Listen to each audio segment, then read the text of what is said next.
Once upon a midnight dreary, while I pondered, weak and weary, over many a quaint and curious volume of forgotten lore, while I nodded, nearly napping, suddenly there came a tapping, as of one gently rapping at my chamber door.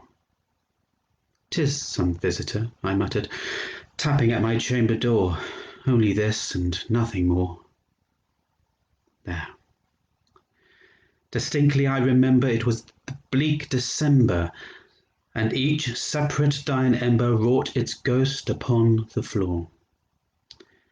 Eagerly I wished the morrow, vainly I had sought to borrow from my books surcease of sorrow, sorrow for the lost Lenore, for the rare and radiant maiden whom the angels name Lenore, nameless here forevermore.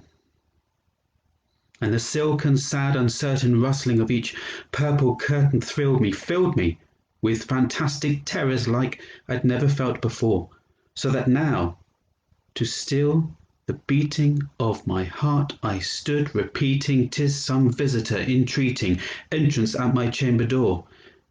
Some late visitor entreating entrance at my chamber door. This it is, and nothing more." Presently my soul grew stronger. Hesitating then no longer, "Sir," said I, "or madam, truly your forgiveness I implore. But the fact is I was napping, and so gently you came rapping, so faintly you came tapping at my chamber door, that I scarce was sure I heard you." Here I opened the door.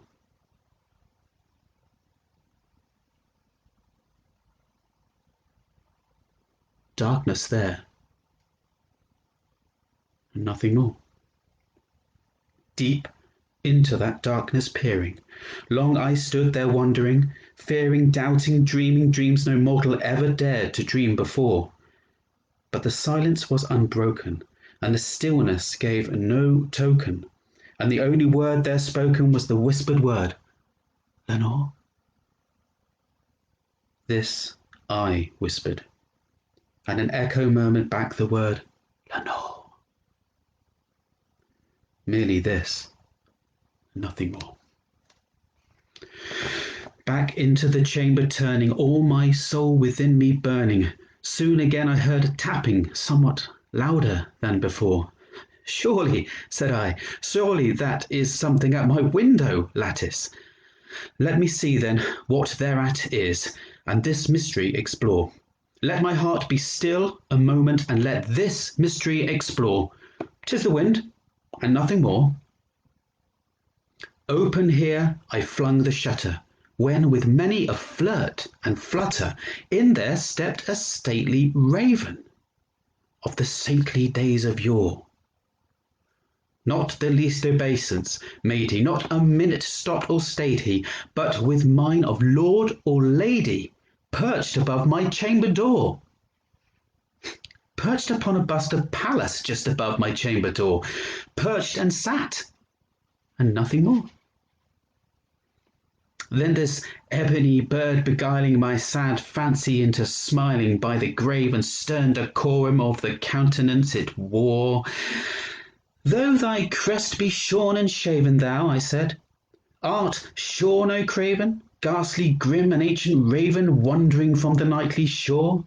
Tell me what thy lordly name is on the night's Plutonian shore." Quoth the raven, "Nevermore." Much I marvelled this ungainly fowl to hear discourse so plainly, though its answer little meaning, little relevancy bore, for we cannot help agreeing that no living human being ever yet was blessed with seeing bird above his chamber door, bird or beast upon the sculptured bust above his chamber door, with such a name as Nevermore.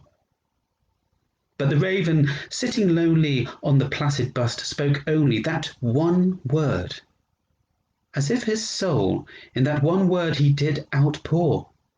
Nothing further than he uttered, not a feather than he fluttered, till I scarcely more than muttered, "Other friends have flown before, on the morrow he will leave me, as my hopes have flown before."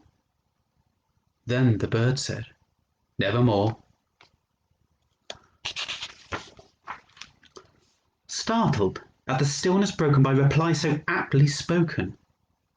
"Doubtless," said I, "what it utters is its only stock and store, caught from some unhappy master, whom unmercifully disaster followed fast and followed faster, till his songs one burden bore, till the dirges of his hope that melancholy burden bore, of never, nevermore."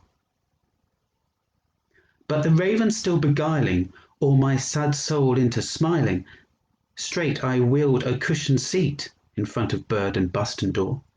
Then upon the velvet sinking, I betook myself to linking fancy upon fancy, thinking what this ominous bird of yore, what this grim, ungainly, ghastly, gaunt, and ominous bird of yore meant in croaking "Nevermore."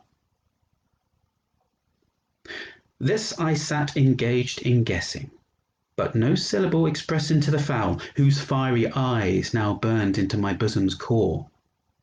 This and more I sat divining, with my head at ease reclining on the cushion's velvet lining that the lamplight gloated o'er, but whose velvet violet lining the lamplight gloating o'er, she shall press, ah, nevermore. Then methought the air grew denser, perfumed from an unseen censer swung by angels, whose faint footfalls tinkle on the tufted floor. "Wretch," I cried, "thy God hath lent thee, by these angels he hath sent thee respite, respite and nepenthe from thy memories of Lenore. Quaff, oh quaff this kind nepenthe, and forget this lost Lenore." Quoth the raven, "Nevermore." "Prophet," said I, "thing of evil, prophet still if bird or devil, whether tempter sent, or whether tempest tossed thee here ashore, desolate yet all undaunted on this desert land enchanted, on this home by horror haunted, tell me truly, I implore, is there balm in Gilead? Tell me, I implore." Quoth the raven, "Nevermore." "Prophet," said I, "thing of evil, prophet still if bird or devil, by that heaven that bends above us, by that God we both adore, tell this soul with sorrow laden if within the distant Aidenn it shall clasp a sainted maiden whom the angels name Lenore. Clasp a rare and radiant maiden whom the angels name Lenore." Quoth the raven, "Nevermore." "By that word, our sign of parting, bird or fiend," I shrieked up starting, "get thee back into the tempest and the night's Plutonian shore. Leave no black plume as a token of that lie thy soul hath spoken. Leave my loneliness unbroken. Quick, the bust above my door. Take thy beak out of my heart, and take thy form from off my door." Quoth the raven, "Nevermore." And the raven, never flitting, still is sitting on the pallid bust of Pallas just above my chamber door, and his eyes have all the seeming of a demon's that is dreaming, and the lamplight o'er him streaming throws his shadow on the floor, and my soul from out that shadow that lies floating on the floor shall be lifted.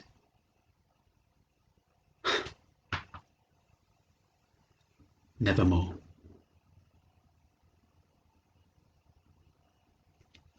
The Raven by Edgar Allan Poe. Actually, quite tricky to read. Just found, especially in lamplight. So that's from a rather fun book called Edgar Allan Poe, The Raven and Other Poems, with rather nice classic illustrations by Gustave Doré. And I've also got a really lovely book here, which I don't know if you can get anymore. Oops. This is by a chap called Simon Marsden, who takes pictures and then reverses them. So they're kind of like negative pictures. So all the darkness becomes light and the light becomes dark. So that's a beautiful example of one of his pictures there. And he's done a lot of books. He's a believer of ghosts, and he takes lots and lots of pictures of castles, and they're beautiful. So if you see any Simon Marsden about, do check him out. It's beautiful stuff. I'll just randomly flick to another page. Oh, look at that. And one more for your delectation. Oh, they're all good, aren't they? That one's a particularly frightening looking thing. So there we go. That's a beautiful, beautiful picture. So there we go. Visions of... I nearly read from this one, but the text was so small it's impossible. So the other one had to do. I hope you enjoyed that, and I'll probably do something like this every Saturday night now, about 8 o'clock, whether it's a poem or something, I don't know, a short story, but they're all going to be of the spooky kind of side of things, I think. So yeah, I'll be here next week at 8 o'clock doing it all again. I shaved, especially for you, and I've actually I've cut myself. Where is it? There. While shaving, which I think is quite apt, and I'm hoping that I left the tissue one as well, because that's quite amusing in itself. Anyway, we're raising funds as always for my son's uni fees. It's a long story, but that's what we're doing it for. We need to raise £6,000, but we're getting there with the bookshop, the TARDIS online cottage bookshop. So if you want some books, go and check that out. We're also kind of doing lots of different fundraisers and things to try and get it paid. But one of the things I'm doing is I'm going to be doing more regular online stuff, maybe some singing and playing as well. We're probably preaching to convert, because I think a lot of our wonderful people that kind of join us on these escapades have already thrown a bit of money towards Finn's fees, which is amazing, and thank you very much. But if there's anybody else out there that fancies helping out, a young composer who may go places, then the link will be in the... Is it that way? There it is. Link will be in the whatever that's called, that messaging boxy thing. Spooky hairless face also, says Emily. Yes, I know, it's weird, isn't it? I did want a moustache because I thought that would be quite good for the 1800s, but it just didn't look right. It looked a little bit too... Another one bites the dust, you know what I mean?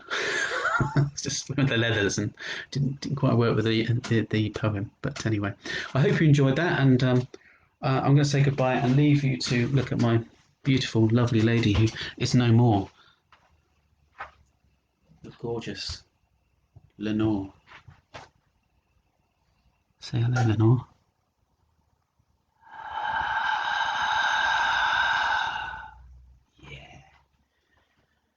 She's a bit spooky since he's gone on to the other side, you know what I mean? Right then, see you later.